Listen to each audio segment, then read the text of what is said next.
춘 3월 봄입니다. 곳곳에 꽃이 만개해 있어서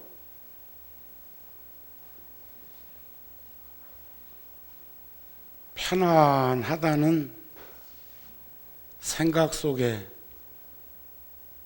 하루를 맞습니다.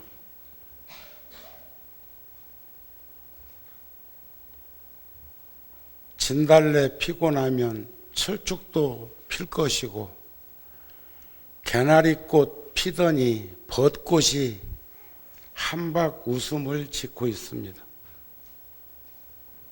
목련이 피고, 또 통도사 도량에는 매화가지에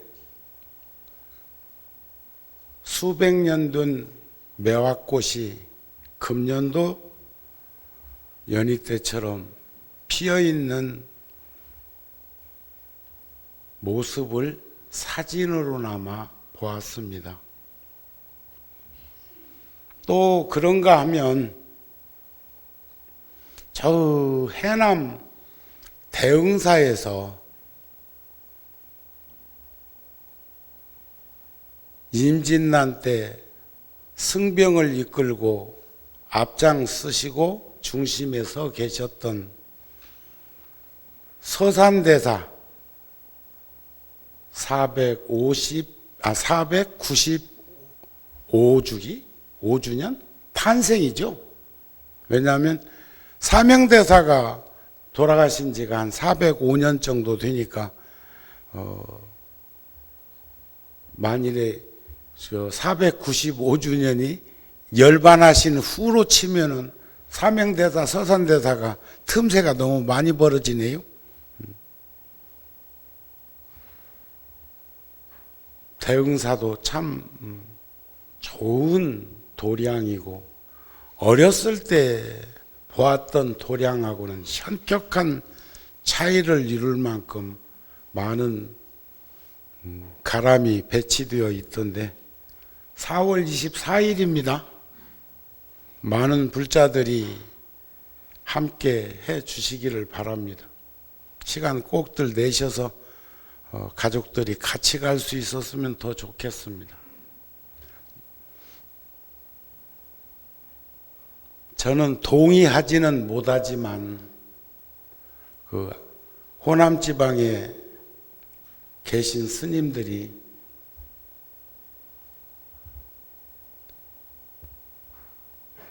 신심이 없어서 그런데, 신심이라는 게 빈부귀천에 따라 다르고 동서남북 따라서 다른 건 아닌데 그런 말을 왜 하게 되었을까 싶은 생각을 자꾸 합니다. 다른 종교는 그쪽 지역에서 상당히 뻗신데 왜 불교만 낙후되었다고 할까? 난 그렇게 보지 않습니다. 백제불교가 신라불교보다 150년, 200년 전에 꽃피워져 있었던 그 불교가 어찌 이 시대에 와가지고 그럴 거라는 생각하지 않습니다. 신심이라고 하는 것은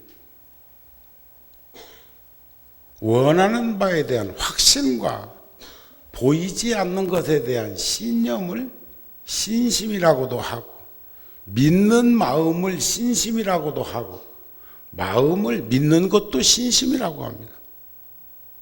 어제 조간신문에 보니까 영혼은 뇌가 알까 하는 그런 세계적 석학의 인터뷰 기사도 실려 있었고, 모든 것은 마음에서, 이건 서양 학자가 얘기한 거니까 동양학에서는 불교가 바탕이 되어서 이루어지는 곳에서야 그런 말을 자연스럽게 할 수가 있지만, 서양 쪽에서 더 관심을 표명하는 그런 말들이 나올 땐 그런데 모든 일체유심조 하고 있지만 그러시죠? 일체 모든 것은 유심, 오직 마음으로부터 출발점을 잡고 있는 게 불교 아닙니까? 원효대사도 일체유심조로 깨달으셨다고 돼요. 그렇다. 그런데 요즘 와가지고 우리 경계해야 하고 조심해야 될 사안이 있어요. 자아도취, 자아망각, 자아상실. 우리가 스스로 나라는 건 내가 아니요. 일체무아라는 말이 내가 스스로 나라고 하는 것은 내가 아니다. 재행이 무상하고 일체가 개고이고 제법이 무아인 것은 결국 무엇을 부처님께서 우리들에게 일깨우기 위함일까? 요즘 많은 이들이 자아초면,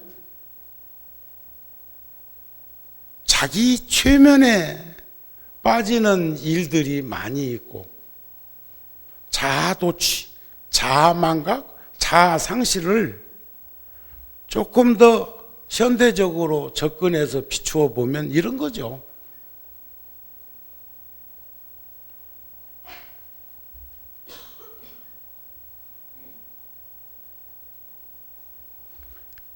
상대적으로는 속일 수도 있고 기만할 수도 있고 우롱할 수도 있다는 말들을 합니다. 그것도 하면 안 돼.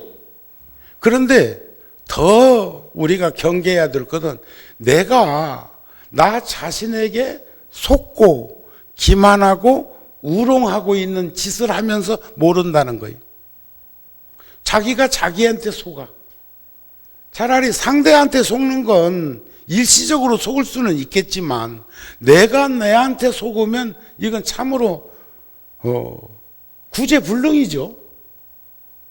이런 것으로부터 우리가 자유로워지고 이런 것으로부터 우리가 본성을 들여다볼 수 있도록 하기 위해서 부처님은 8만 4천 장교 가르침을 설하게 되셨고 그것을 나누어 보면 법화경 같은 경우에는 성문, 연각, 보살, 성문승, 연각승, 보살승으로 말하고 그것을 합하면 일승원교, 일불승이 된다.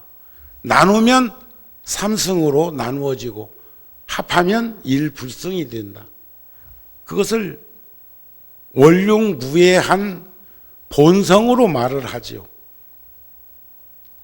성문승이라는 것은 듣는 거죠. 듣는 거.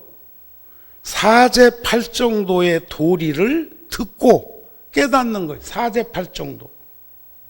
고진멸도, 정견, 정사유, 정어, 정업, 정명, 정정진, 정념, 정정.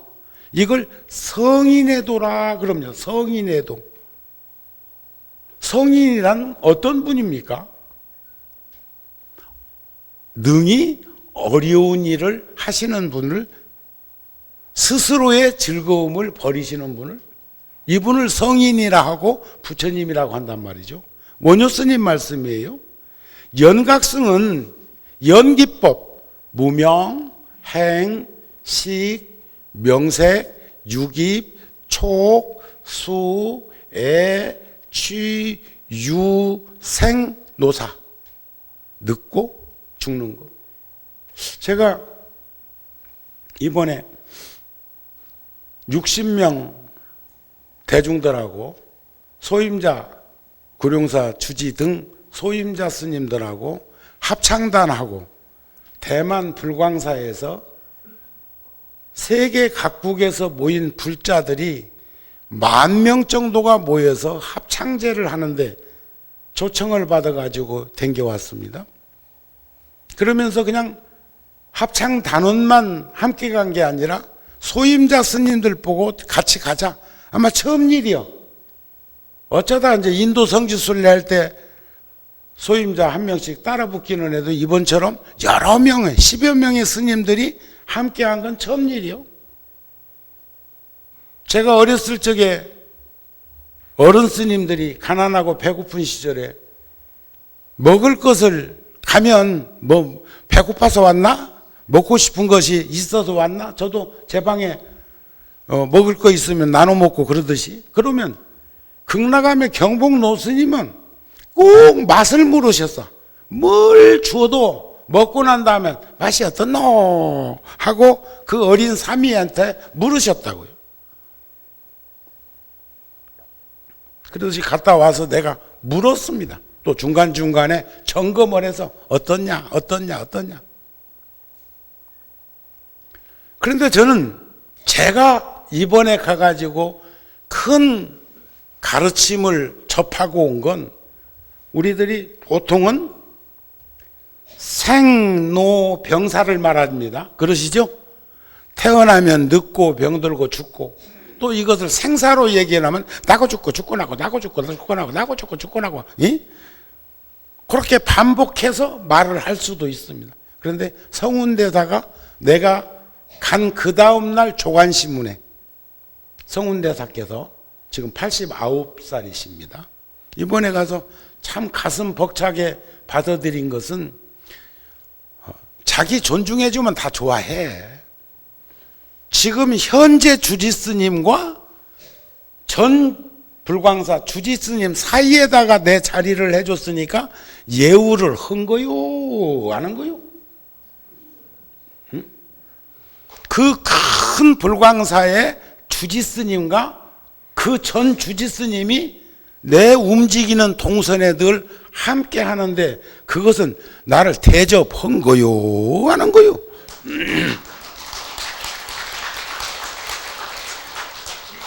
그 몇만 명이 움직이는 그 관계 속에서 저랑 공양을 같이 하고 귀빈실에서 대기하고, 그런데 성운대사께서 3시간 이상을 그 음악회 광장에 나와서 휠체어 타고 오셔서 대중들이 보이는 무대 입구에서 일어서서 걸을 만큼 무릎이 성성하지 않는데, 불과 한 50m 정도는 되지만 대중들하고 걸어서 오시고, 휠체어는 성운대사 머무실 자리에 대기하고 있고, 그리고 한 3시간 이상을 그 연세에 모든 게 끝날 때까지 대중들하고 함께하는 모습도 가슴에 벅찼지만, 우리 이번 열반제일에 부처님 마지막 구시나가라에서 그 부처님이 열반하신다는 말을 듣고 가까이 다가오는 제자들을 부처님 힘들고 번다한 환경에 노출 안 시키려고 아란 제자인 아란존자가, 시봉이 이렇게 그들을 가까이 오지 못하게 할 때, 아란이여, 저 대중들을 나에게 가까이 오게 하라. 그들은 진리를 묻고자 해서 나에게 온 것이지 나를 괴롭히기 위해서 여기에 모인 것이 아니다. 우리 붓다TV 인터넷에 지금 그 본문 아직 올라와 있던데 집에 가서라도 한번 보세요. 다 얘기해 주려고 하니까 손해보는 것 같네. 열반제일날 출가일로부터 열반제일까지 7박 8일 동안 우리 정진법회 할 적에 오셨더라면 다 들었을 거 아닌가 봐요. 꼭 검색해서 보세요. 그런데 그런 벅찬 감정을 성운대사로부터 느끼는 중에 신문을 보니까 뭐라고 해놓으셨느냐, 인생은 노병사생 일어났어. 저는 충격적으로 받아들여서, 많은 사람들은 태어나면 늙고 병들고 죽는다로 단정지어서 규정하고 있는데 89세인 90의 노스님은 늙고 병들고 죽는데 태어난다. 그런 믿음 가지고 계세요? 여러분들 전생 믿으십니까? 내 생은 믿으십니까? 그러면서 여기 가만히 있는 뭐 꿀묵은 벙어리인데 뭐 입에다 뭐 맛있는 거 물고 있나? 왜 대답을 못해요? 그런 확신과 신념이 있어야 돼요. 근데 이번에 몇 군데 사찰을 방문하는 중에 거기에 스님들이 우리들에게 사찰 연역과 불사의 그 내용들을 보여줄 때 그분들은 확신과 믿음이 있더라. 신념에 찬, 그러니까 뭔가 절에서 이루고자 하는 그런 것들을 알려주고 싶어서 그런 애를 쓰는 모습을 목격하게 되었는데, 그 중에 제일 큰 것이 뭐냐? 늙고, 우리 인생은 늙고 병들고 죽어. 죽음으로 끝나는 게 아니고 태어나. 생로병사라는 말을 한 터울 바꿔서 노병사생 해놓으니까 감격스럽게 내 가슴에 와 닿는 법문을 보게 되더라. 그런 것들을 우리도 긍정적인 그런 입장에 지혜롭게 볼 수 있는 그런 모습들을 간직했으면 합니다. 그런 연각성이, 연기라는 게 뭡니까? 연기. 세상은 인연에 의해서 연기되어지는 거예요. 우리가 지금 이렇게 여기 존치되어 있고 존재가 여기 이렇게 드러나 있는 것도 인연법에 의해서 연기되어지는 한 모습이요. 노병사 생도 연기법입니다. 무명, 행, 싱, 명색으로부터 노사우비근호까지 전부가 다 연기되어지는 그런 모습을 볼 수 있었으면 좋겠고, 보살은 육바라밀, 보시, 지계, 인욕, 정진, 선정, 반야. 원효스님은 금강산매론에서 금강반야는 지혜요, 금강산매는 선정이다. 선정과 산매, 반야와 지혜 둘로 보지 않았다. 씨앗과 열매의 품격으로 드러냈는데, 여러분 씨앗과 열매가 하나요, 둘이요? 이번에 전방에 갔더니 전곡 저 전방에 특산물이라고 하면서 감자 몇 박스를 시감자 몇 박스를 주는데, 그게 일반 감자가 아니고 여기 우리 거사 승복 색깔만한 그런 색으로 되어 있는 감자인데, 그 감자 그건 조금 쎄하다며 먹으면요. 근데 왜 특산물이라고 했을까? 쎄한 것은 쓰다는 얘기인데 쓴 것은 약이라 그러나? 그런데 여러분들 그건 알고 있어야 됩니다. 봄 종자로 심기 위해서 놓아둔 감자가 촉수를 틔울 때는 절대 촉수 먹으면 안 됩니다. 촉수가 트인 감자는 밭에다 심어야 됩니다. 식물도 생각한다더니 말이야. 식물도 살기 위한 거예요. 복어가 맛있다며요? 복어. 절에서 뭔 복어? 근데 복어 중에 복어는 독성이 있다며요? 그러니까 복어는 큰 물고기가 먹었다가도 도로 기어내 놓는다 카대. 그 용케 알고 또 뱉어낸대요. 먹으면 뭔 일 나니까. 그런데 그 중에 암놈 복어에 알이 배했을 적에는 알은 엄청나게 또 독성이 많대요. 사람도 알을 먹으면 죽는데 물고기가 복어알 먹으면 뭔 일 안 나겠어? 괜찮을까? 뭔 일 날 거라고요. 그러니까 그것은 동물이니까 그렇다 치자 이거예요. 그런데 식물도 감자 같은 걸 보면 봄에 봄감자를 심기 위한 촉수가 날 무렵에는 절대로 그 눈이 촉수를 텄을 때는 독성이 작용돼 가지고 먹으면 결코 몸에 안 좋다는 거예요. 그건 오려내고 먹는데 사람은 또 그걸 또 오려내고 먹는데야. 자, 하여튼 사람은 뭐 없을 동물이요. 어떻게 그렇게 그것을 독으로 약을 쓰기도 하지만은 등등등등등 이런 일들이 참 희한한 일들이 많아. 그런데 우리들은 여기서 비춰 보셔야 할 것은 세상의 이치라는 것이 씨앗과 열매는 하나는 절대 아닙니다. 씨앗은 씨앗이고 열매는 열매지. 아가 어른은 아니잖아요. 아가 커서 어른 되는 거지.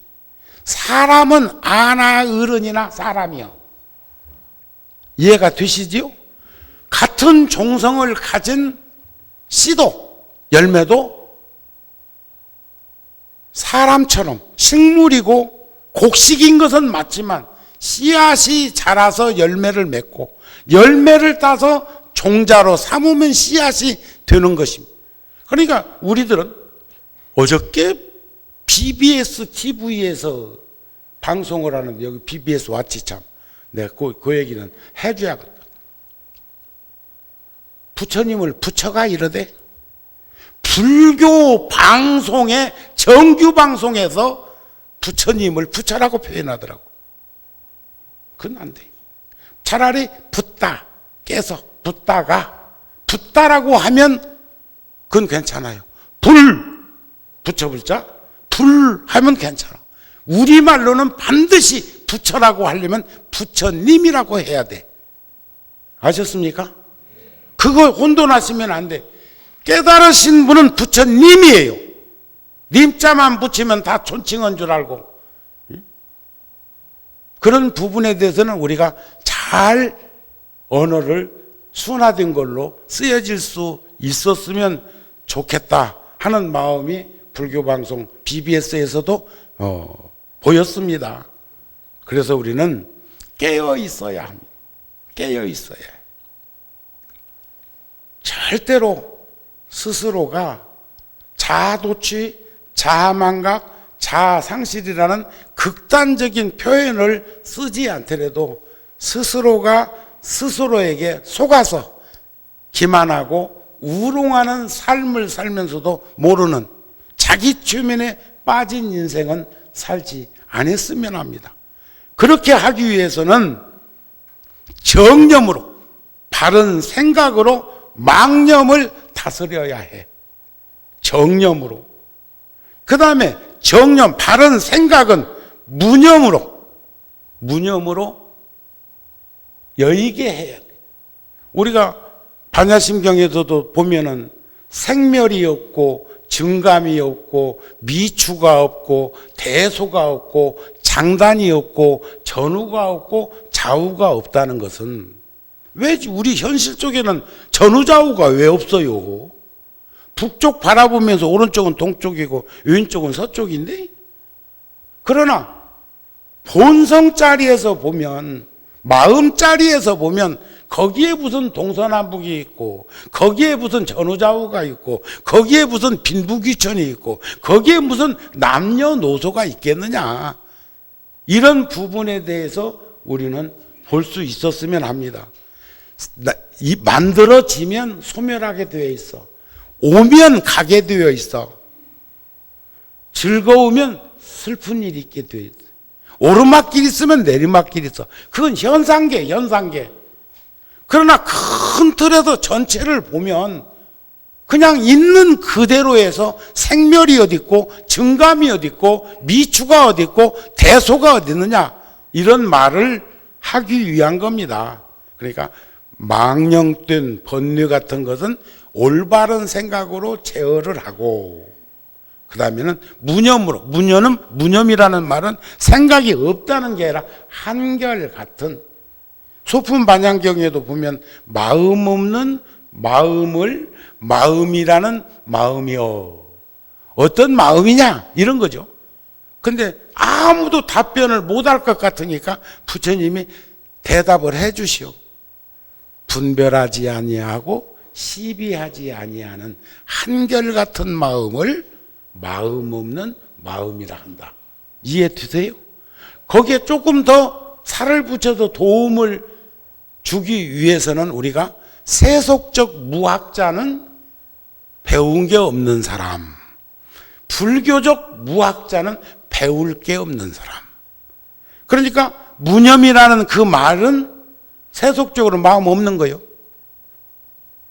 그러나 불교적 마음은 한결같은 마음을 무념이라고 한다. 무심이라고 한다. 이렇게 보시면 이해가 좀 되실란가 모르겠네. 되셨어요?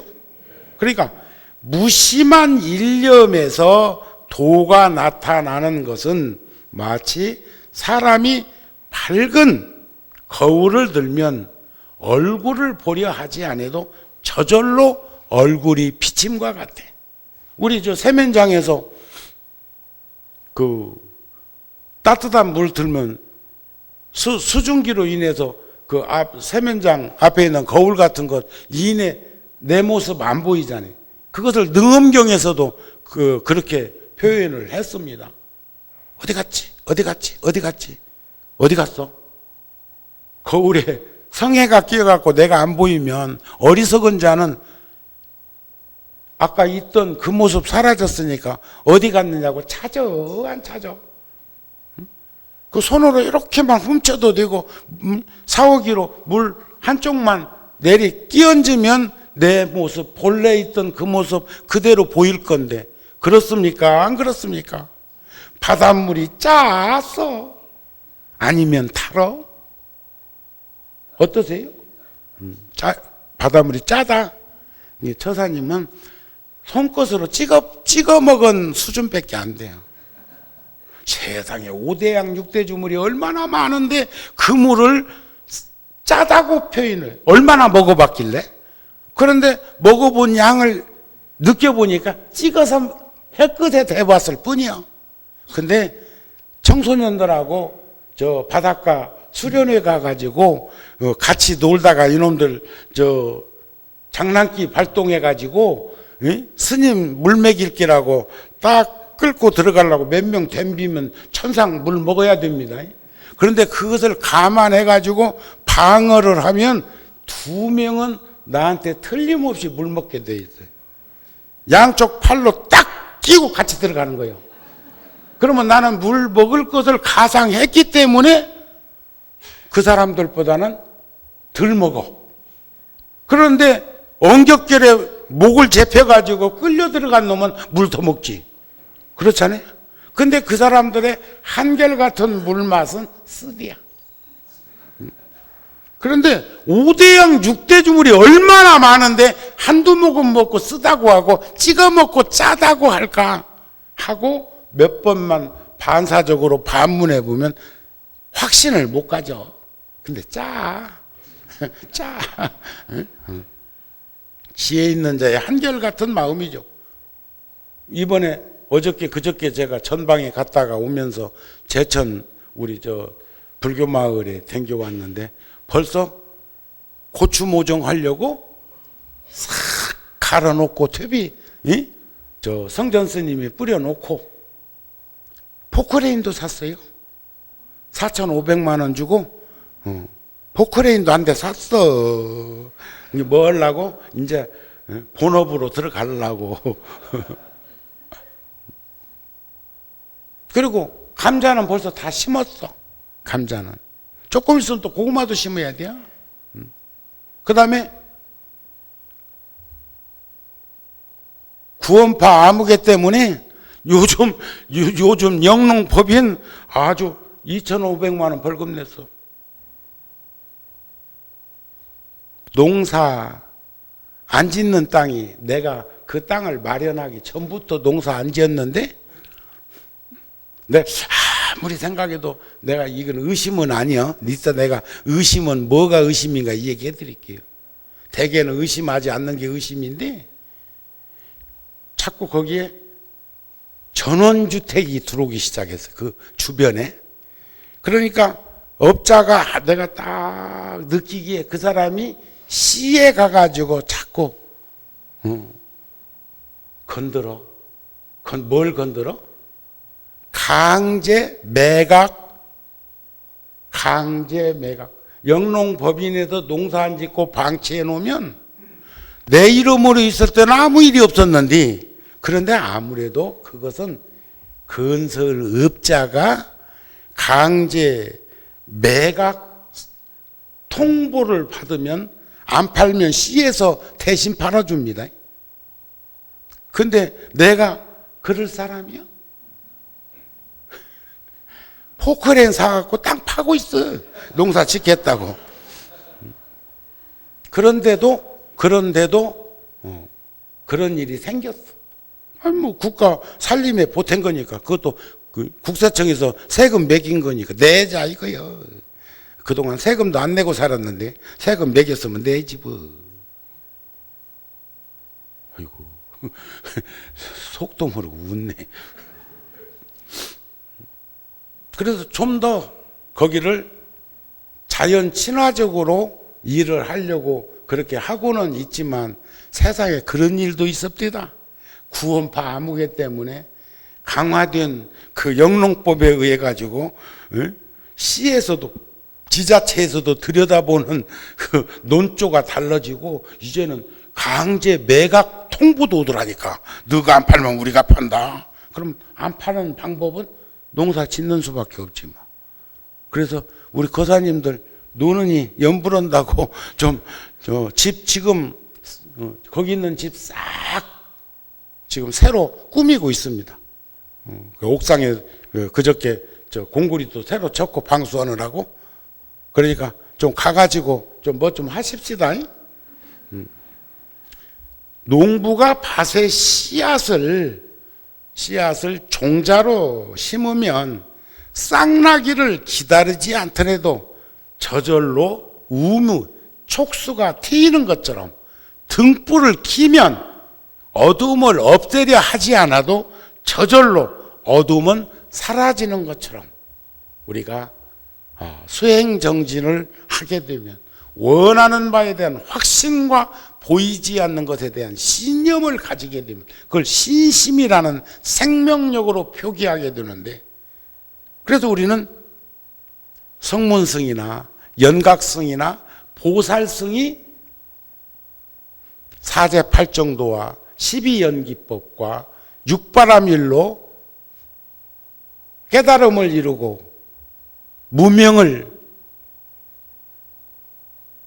제어하는 그런 일들을 하고 있는 것들도 우리들이, 제가 아직 49제 아직 안 지나가셨던데 제가 요즘 어제도 저녁 공양하고 극락전에 들어가서 그 띠둘른 영가, 주로 띠둘른 영가들한테 제가 향을 하나씩 이렇게 잘 사러 드립니다. 여러분들도 이렇게 들어가 보면 구룡사에서 백고자라든지 또 기도할 때 함께 했던 불자님들이 그 영정사진으로 한 분씩 와 있는 것 보실 거예요. 근데 어느 날은 여러분들도 나도 그 자리에 있지 않을까 모르겠어. 우린 안 갈까? 그러면 미리 품앗이 좀 해놓으세요. 지금부터 향 또 여러 개씩 꽂지 말고. 그리고 가면은 노스님께도 지장보살님, 아미타불, 관세음보살님 전에도 이렇게 향 하나씩 이렇게 사르고 삼배하고, 꼭 법당만 딱 왔다 이렇게 하지 말고 좀 두루두루 헤아리고 살폈으면 좋겠어요. 자, 제가 이번에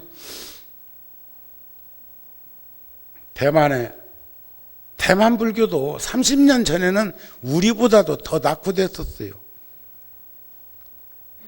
근데 대만 불교가 성공할 수 있었던 것은 서가모니 부처님만 교주가 아니고 거기 살고 있는 스님들 중에 누군가가 교주로 자리매김하고 있어가지고 그렇게 불사가 잘 되고 활발한 것인가 싶으면 지금부터라도 나도 교주를 할까. 나처럼 사는 사람하고 같이 신행생활을 하고 있다는 것을 고맙게 생각하고 감사하게 생각해야 되는데 그런 것들이 점점 회색되는 것 같아. 희석되는 것 같아. 그래가지고 좀 뭘 하자고 하면 가자고 하면 이번에 대흥사 갑시다. 5월 16일 날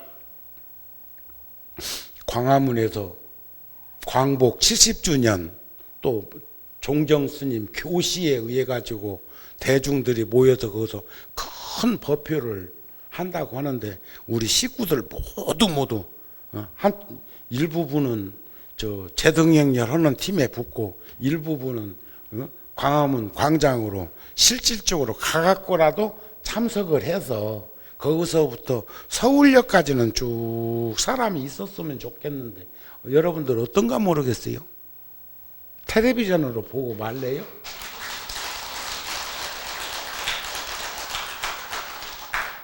지금도 손바닥에 종기 난 사람 많어. 다시. 그러면요. 최소한 요 정도는 소리가 나야지. 그리고 이번에 다음 주 내가 일요일 날은 이제 열애사 가서 법회할 건데 거기서도 이런 말씀을 또 드리겠지만 우리 불자들도 함께 할 때는 동사섭에서 함께 해야 된다고 생각을 해. 어떤 이들은 아이고 스님 시간이 없어요. 애 보느라고요. 무엇이 어찌니라고 이렇게 구차한 변명을 할 수도 있어. 지금 여기 극락전에 계신 그 보살님은 여기 도곡동에서 먼 일 났던 분이 지금 거기 와 계시거든요. 극락전 바라보면서 오른쪽으로 월화 노스님이 있는 그 라인으로 쭉 들여다보면 안면 있는 보살님 영정사진이 놓여 있는데 그분이 수십억 부자리야. 얼마큼 있어야 부자인지는 모르겠지만 여하튼 신문 방송에서 볼 적에 부자라고 하니까 부자인 줄 알겠어. 그 다음에 같이 도반으로 절에 여기 구룡사에 같이 댕기던 분들 중에 나한테 그런 말을 하는 분이 있더라고. 아이고 만년에는 인생을 좀 정리해갖고 좋은 일에도 좀 쓰고 저 구룡사 스님한테도 좀 갖다 드리고 한다고 그랬대요. 갖고 왔어. 제비 49제비 얼마라고는 안 밝혀. 그것도 조카님이 조카 되시는 분이 상속자라고 돼요. 조카 되는 분이 이렇게 제 모신다고 했는데 그 보살님이 평소에 하던 얘기를 실천하지 못한 것은 인연이 여의치 못해서 그러기도 하지만 시간이 한없이 기다려 줄 거라는 생각을 가졌기 때문이기도 하지만 설마 나에게 그런 일이 생길 거라고 하는 생각은 꿈엔들 했겠습니까? 우리 기다려주지 않습니다. 내가 떠나지 않으면 그 물건이 떠난다. 그 물건. 그러니까 우리는 현재 오늘 지금 소중한 이 시간을 잘 지혜롭게 쓸 수 있었으면 쓰겠습니다. 그래 뭐 하고 싶은 일이 있으면 지금 해. 다음에 조금 더 모아서 적금 타면 그러면 그건 딱 내가 한 말 있어. 나 보리 개떡이다. 보리 개떡? 60년 전에 먹었던 보리 개떡을 생각하면 지금도 관자놀이가 느글느글하지만 지금도 나는 쑥떡을 안 먹어. 쑥떡이 맛있을 건데도 안 먹어. 쑥 색깔 때문에. 색깔 자체를 싫어하는 게 아니라 쑥떡을 하나 먹으면 꼭 생각나는 게 60년 전에 아무도 안 먹는 보리 개떡을 철딱선이 없는 거지 태속구리째 무릎 위에다 끌어다 놓고 야금야금 먹고 얹혔다가 죽었다 살아난 그 기억이 떠오르니까 쑥떡 안 먹어. 먹는 음식도 한번 그렇게 된통 당하고 나면 평생 가는데, 그래서 늘 말씀드리고 저 스스로에게도 절대 상처 주지 말아라. 가슴에 목 박는 짓 하지 말아라. 애들 장난삼아 던지는 돌팔매에 작은 생명은 생사가 오락가락한다. 그래서 서로가 관심 가지고 배려하고 친절한 어울림 속에서 이해를 구할지언정 절대로 혼자의 독선적인 생각으로 누를 깨지 마라. 규범을 흐트러지지 말아라. 그렇게 살기 위해서는 우리는 개정의 사막을 잘 닦아야 돼. 법대로 살면 몸이 편안해집니다. 법대로 살면 몸이 고요해져. 이것을 계율이라고 합니다. 계율. 보살계, 5계, 10계 이런 것처럼 선정 삼매를 닦으면 마음이 고요해지고 마음이 편안해져. 요즘 명상 얘기들 많이 하고 있죠. 아이들도, 유치원 아이들도 5분만 앉혀놔 보면 5분 후에는 어른과 같이 턱 앉아 있는데 그 안에 그 고비를 못 넘겨갖고 좀이 쑤실 뿐이지. 그리고요, 불 환하게 조명처럼 밝혀놓으면 누가 와 있는지 알아. 요즘은 이제 눈이 조금 더 나빠져가지고 이 안경 쓰고도 조금 이제 더 잘 보여. 이게 이제 다토점이라고 그래가지고 아래에서는 돋보기고 위에는 이 원시, 먼데 보는 것을 보기 위한 건데 이게 지금은 이제 한 1, 2년 지나니까 훨씬 나아졌어. 이제 이렇게 써서 보여. 또 조금 더 내려야 돼. 위로 봐야 되니까. 그러나 아직도 불편해. 아직도. 인생은 그렇게 훈련되어지는 거 아닌가 싶습니다. 지혜를 닦는 것은 우리가 수행정진을 통해서 지혜를 닦고, 정진이라는 게 무엇입니까? 수행이라는 것이 무엇입니까? 했을 때 석준호 스님은 하심하고 인욕하는 것이다 그랬어요. 하심하고 나를 낮추고 참는 것이다 그랬는데 그게 수행이래요.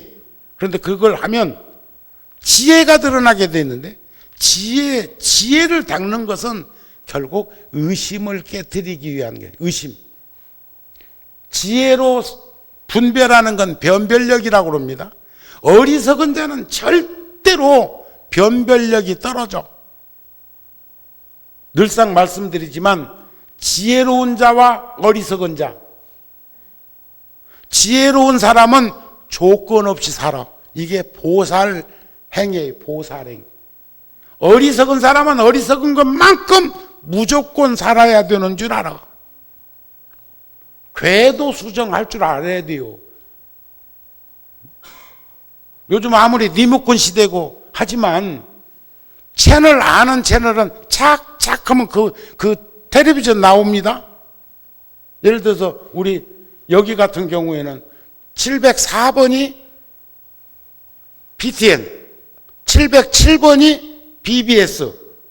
여기 우리 이 서초 케이블은 그렇더라고요. 또 다른 데는 달라. 다른 데는 또 다른 번호에 들어있기도 해. 그러나 우리가 숙지하고 있으면, 여기 여러분들 1층에서부터 이 법당 들어올 때 계단 숫자 헤아려 보셨어요? 계단. 안 헤아려 봤어요? 6계단, 9계단. 6계단은 육바라밀을 뜻했고 9계단은 구룡을 뜻했는데 이름 붙이기 딸렸어. 그러나 의미를 부여해보면 아잔타 석굴에 있는 석굴사원에서도 전부 사제, 팔정도, 12연기, 욕계 6천, 색계 18천, 무색계 4천. 그래서 부처님 열반상에 계신 법당에 가보면 기둥이 28개, 계단이 1층 법당, 2층 법당, 3층 법당으로 올라가는데 전부가 다 12계단씩 되어 있어. 12계단은 12연기이기도 하고 12진법이기도 하고 24절기를 나누어서 얘기하는 것도 있고. 근데 현대 건축에서도 12계단이 가장 바람직하대요. 근데 저 지하철 타고 울산역에서 계단을 올라가 보고 하면은 거기는 한 틈새가 16개인 데도 있고 18개인 데도, 서울역은 13개, 14개 되어 있는 데도 있고, 그게 들쑥날쑥이요. 그것도 누군가가 그런 것을 가슴에 품고 설계, 일체유심조니까 마음에서부터 출발점을 드러내가지고 생각으로 그것을 그림을 그렸다면, 일산 열애사 같은 경우는 지하 3층에서 옥상까지 108계단이야. 108계단. 그런 것을 건축사에게 미리 이 얘기를 해놓으니까 그분이 그것을 설계할 적에 반영한 거예요. 그런 내가 또 가가지고 지하 저 3층에서부터 지상 5층까지 하나 둘 셋 넷 해가지고 헤아려보고 108계단이로구나. 아이고 우리 처사 애썼다. 요런 표현을 할 수 있는 거예요. 관심만 가져보면 세상에 가르침 아닌 것이 어디 있을까. 그래서 지혜는 의심을 깨뜨리기 위한 거예요. 우리가 지금 가장 어렵고 힘든 환경에 노출된 것 중에서 제일 어려움이 의심병이에요. 의심병. 그런데 부처님은 대개는 나 의심 안 해 하는 게 의심이라는 거 아니에요. 응? 어쨌든지 우리 불자들은 금강경에 나오는 것처럼 진실된 말, 말 같은 말, 실다운 말, 다르지 않는 말, 광폭스럽지 않는 말, 이런 말을 스스럼 없이 하고 살 뿐, 거기다가 무슨 진실이니 분명한 것이니 참말이니 정말이니 요런 언어들은 굳이 수식하지 않으면서 살았으면 좋겠어요. 우리들 주변에서 사람들 대화하고 대중 앞에서 뭔가 전하기 위해서 말하는 사람들 가운데 너무나 그게 나쁜 말은 아니요. 진실로 그 말, 분명히 그 말 강조하기 위한 건데 무슨 뭐 강조를 그렇게 많이 하고 참기름을 그렇게 몽땅 치고 들기름을 그렇게 몽땅 치고 고춧가루를 그렇게 몽땅 치고 미풍을 그렇게 몽땅 치면서 얘기할 것이 뭐 있냐 이거요. 정우 스님이 대중 앞에서 부처님의 말씀을 전할 때 눈여겨서 귀 기울여보면 저는 양념을 잘 안 치는 담백한 음식을 만드는 부류에 속한다고 생각하면 됩니다. 그렇잖아요? 전 내가 꼭 보니까 텔레비전을 통해서 인터넷을 통해서 제가 한 법회나 강의를 꼭 저녁이면 시간을 내서 보는데 보면서 제가 체크 안 하겠습니까? 오늘 이 얘기에다 뭘 빼먹은 것은 없는지. 이해가 되시죠? 오늘 부처님의 말씀을 전하는 것 가운데 이러이러한 부분은 참 좋았다. 에휴, 그 말까지는 안 해도 될 낀데 왜 했을까? 다 점검을 하고 있단 말이죠. 그러나 개정의 사막을 우리가 닦는 것은 결국 불성을 보기 위함, 도를 이루기 위함, 깨달음을 이루기 위함, 많은 이들에게 부처님의 법음을 전해서 그들로 하여금 안심이명 편안함을 얻기 위함. 고로 모든 것은 마음으로부터 출발하지만 마음의 출발점에는 생각이라는 것이 있다는 것. 생각하는 인연으로 번뇌가 일어나지 않고 망상을 일으키지 않는 삶으로 가까이 다가갈 수 있어. 요즘 어느 불자가 나한테 끊임없이 카톡으로 어디서 그렇게 발췌를 했는지, 어떤 할매 얘기도 했다가, 어저께는 또 어떤 시인의 글을 또 장문으로 보냈던데, 나도 눈도 좋아. 카톡 글씨 무지하게 작은데 그걸 또 눈을 찌푸려 가면서 안경 안 쓰고도 기아이 보려고 애를 쓰는 거 보면, 그거 사진 하나 찍어 놔봤으면 좋겠어. 근데 참 많은 정보에 접하게 되는 일들이 많이 있습니다. 그러나 생각하는 인연으로 번뇌망상이 일어나지 않는 곳으로 가까이 다가갈 수 있다는 것은, 생각은 올바른 생각을 하자는 거예요. 우리가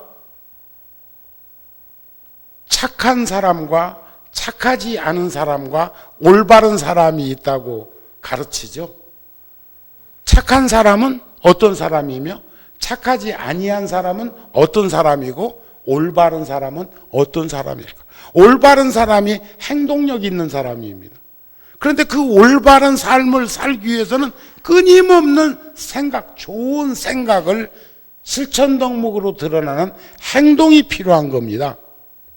그래서 모든 중생들이 항상하고 즐겁고 나이고 깨끗한 4가지 법에, 이걸 상락아정이라고 그러는데, 거기에 뒤바뀌어 있으나 생각하는 연고로 모든 법이, 생각 안 하면 무상하고 괴롭고 무아이고 깨끗하지 아니한 곳에 매몰되어 버리는데, 생각하는 연고로 모든 법은 무상하고 즐겁지 않고, 괴롭다고 또 표현을 안 했어요. 여기서는 즐겁지 않고 내가 없고 부정한 줄을 보게 되며, 어떻게? 생각하는 연고로. 우리 생각이 그렇게 중요합니다. 생각. 동식물 모두도, 미생물까지도 생각해가지고 자연 환경에 적응해가면서 우리는 살아남는 거 아닌가요? 박쥐같이 살아가지고 살아남자는 것이 아니라, 이렇게 보고는 전도된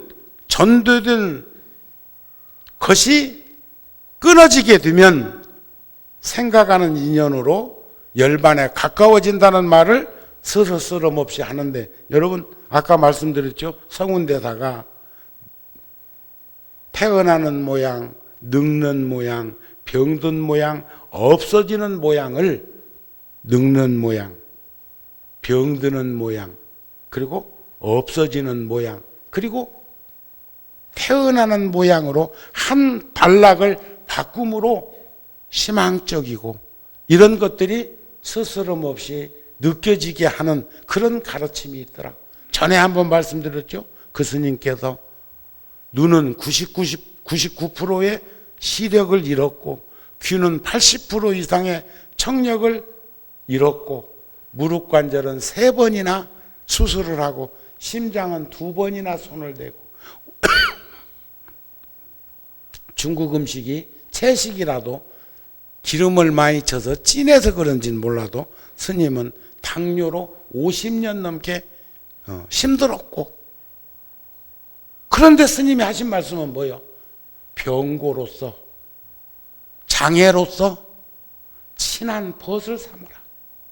저는 병고로서 양약을 삼으라는 보왕 삼배노래도 어렸을 때 감격을 했는데, 큰 스님께서는 그 장애를 친한 벗으로 삼으면 적응할 수 있죠.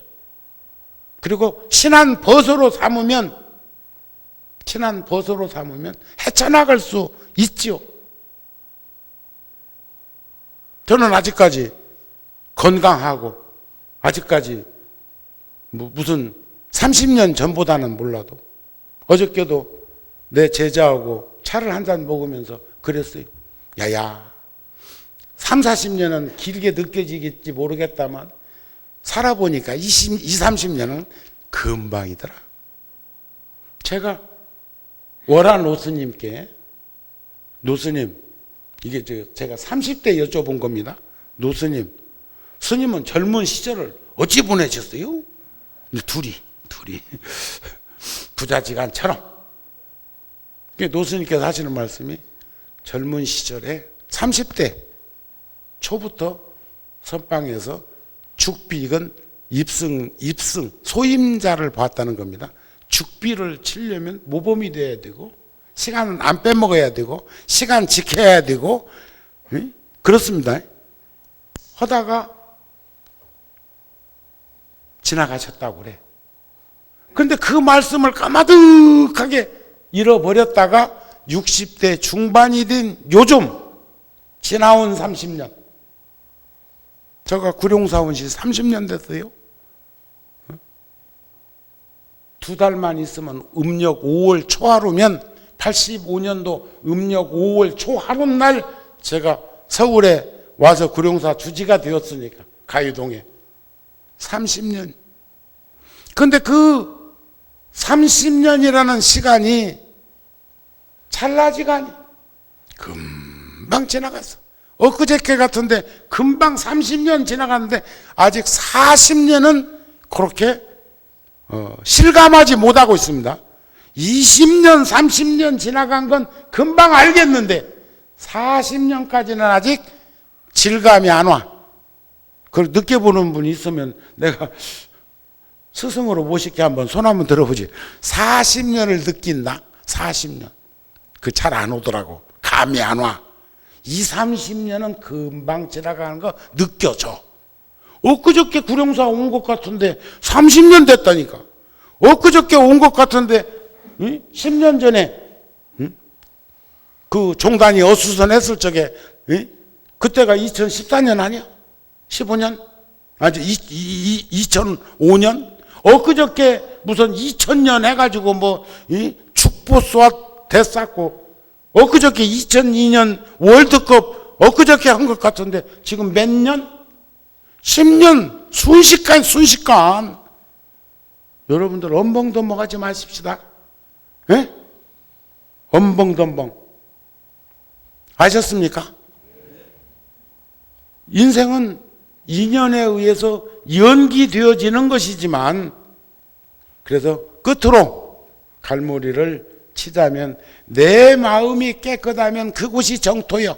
염려 보리심 처처 알락국 이런 말 할 것도 없어. 내 마음이 깨끗하면 곧 정토요. 생각으로 시비하고 분별하는 게 예토요. 오타각세라고 표현하는 우리들의 현장이라는 게 끊임없이 시비하고 분별하고 하고 있는데 그 생각을 올곧하게 이어져 가게 한다면 우리가 머무르는 그것이 정토가 아니겠습니까? 우리 오늘처럼 관음제일하고 오늘처럼 일요 가족보표하고 맞물려 있어갖고 많이 왔다는 생각 들지 않도록 평소에 나들 쳐다봐요. 고개 숙이고 있지 말고 평소에 틈틈이 오셔서 함께 하시고 법요날 오셔서 함께 탁마하시고 이렇게 좀 할 수 있도록 했으면 합니다. 오늘 아웃사이드가 온다고 아까 전화 왔었는데 왔나? 손 한번 들어봐. 가수 있잖아. 일산에서 가족들이랑 절에 온다고 하더니 어디 딴 데 있나? 그 어떻게 영어가 아웃사이드 하는데 그 사람 온다고 하길래 내가 생각해 봤어. 영어로 아웃사이드? 없는 게 없는 것을 우리가 부정하면 뭐가 돼? 대긍정이 되잖아요. 그래서 아이고 그 이름을 지은 사람도 불교 믿는 사람이었는갑다 싶더라니까. 그렇잖아요. 없는 게 없으면 다 있다 소리요. 부정하면 강력한 긍정입니다. 아시겠습니까? 여러분들은 어디 있으나 제가 4월달 우리 잡지에다 그 말 써놨잖아요. 통도사를 떠나 30여 년을 구룡사에 살았지만 통도사를 떠난 적이 없고, 구룡사를 떠나 통도사 주지소임 보면서 4, 5년 동안 떠나 있었지만 구룡사를 떠난 적이 없다. 그걸 보면서 좀 뭘 좀 느꼈나 몰라. 아이고 우리 스님 괜찮네. 응?